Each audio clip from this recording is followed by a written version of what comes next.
I love people watching. It's by far my favorite activity on earth. When I was going to school, my freshman year of college at UCLA, there was this one cafe on campus. I would go there every single day and watch people all day long. But there was this one couple that used to always sit at this table close to me. I would just eavesdrop on their relationship for like years of going there, listening to them and listening to them talk about each other and talk about their problems or talk about little things that happened. And I knew all these things about them by the end. So I threw a bunch of like the information I collected about them and put them in this song.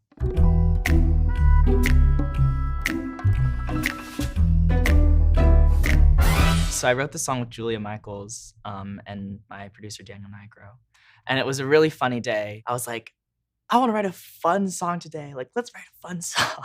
And Julia looked at me. She's like, do you want to write a fun song, Conan? And I was like, I think so, Julia. Like, I think. And she was like, no, you don't. And I was like, I don't. I don't want to write a fun song. And she was like, I know. I can tell. I was like, I just feel like everyone's in love around me and like I've never felt it before. And it was really one of those moments where she just saw right through me and we had to write this miserable song about like wanting to be in love. That wasn't funny, but she laughed so hard she almost cried.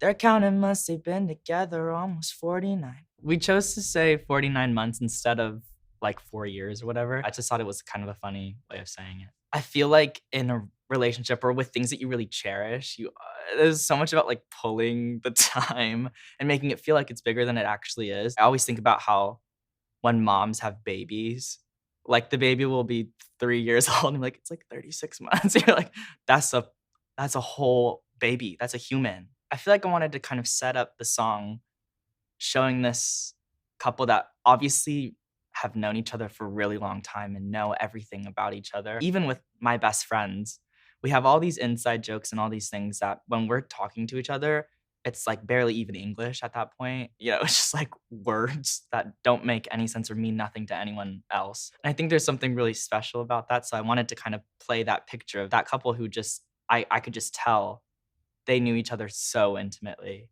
And I want that for myself eventually one day. He's making fun of how she acts around the holidays. She wears a ring, but they tell people that they're not engaged. I feel like if one day I was engaged, I wouldn't be able to tell people that I was engaged. I'd just be like, yeah, like, we just hang out. Like, we've just been hanging out for like, I don't know, 5 years. Like, I'll have a child.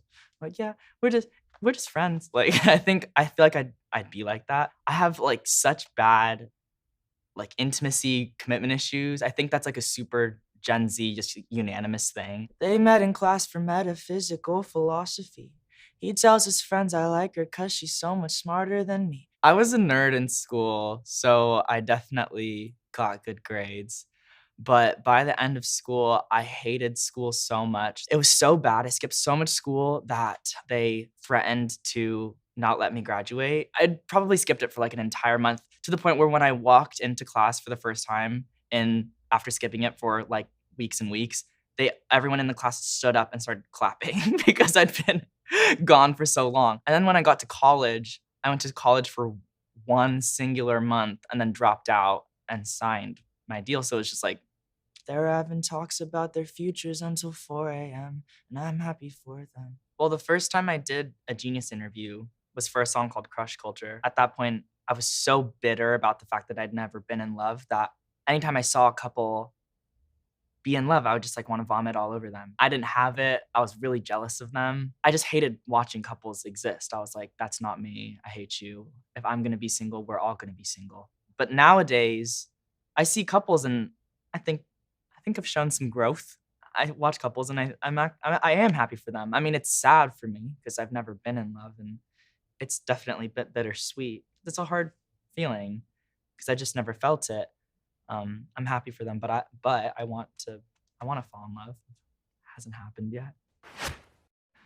But I wanna feel all that love and emotion, be that attached to the person I'm holding. Someday I'll be falling without caution, but for now I'm only people watching. I hope that one day I'll meet someone who makes me feel like I don't have to be terrified that I'm falling in love with them. So many times in my life where I've liked someone and then I just tell myself like, no, no, no, you can't fall in love with them because they're gonna break your heart, and you just need to leave. Me having never dated anyone in my entire life is fully like, that's on me. Like that was my fault. Every single time I've ever liked someone or have liked someone, I end up heartbroken. So I got to this point where I just didn't want to be in love at all. Because falling in love is so scary and it's so embarrassing and it's so vulnerable. And I think when I was younger, it was easier for me to be like, yeah, I don't want to be in love. That's stupid.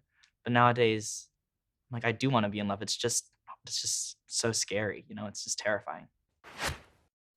I'm only looking just to live through you vicariously. I've never really been in love, not seriously. I had a dream about a house behind a picket fence. Next one I choose to trust, I hope I use some common sense.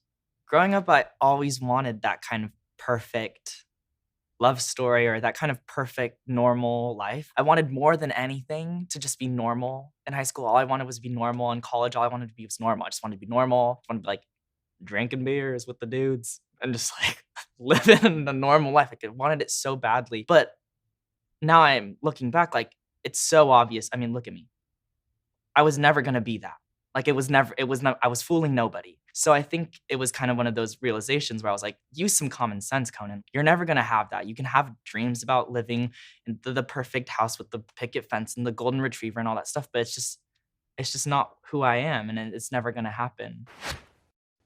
But I cut people out like tags on my clothing.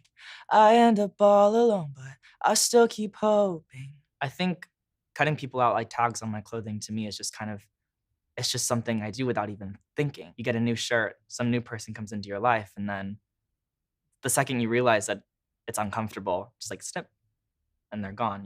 I've always been so afraid of being vulnerable. I'm like only vulnerable in music and in nothing else in life. It's been a challenge for me to let myself fall in love or let myself be, I don't know, just vulnerable and real around people that I feel like I can't trust. Cut people out like tags on my clothing. I end up all alone, but I still keep hoping.